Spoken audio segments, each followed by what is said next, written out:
Next item naman po tayo. Donkey Kong po tayo ng game. May mga controllers po ito, pero parang hindi po siya nag-work. Ayan. Pero may sound naman siya, lalo na pagpipili po kayo ng game. Ayan o. Hindi nyo lang po talaga makikita kung anong klaseng game po ito. Kasi yung malabo yung screen. Pero, so far, pag may pinipindot ka naman, tumutunog naman yung game. Ayan.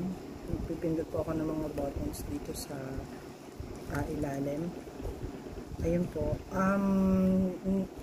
Kukonsider ko na lang po siya na not working. Pero sounds lang talaga siya. So, ayun po.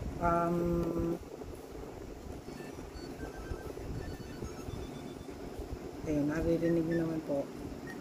Hindi lang talaga makita yung mismong game. Kahit ako din mismo sa monitor ko, hindi ko rin po makita yung mismong game. So, ayun lang po. Thank you.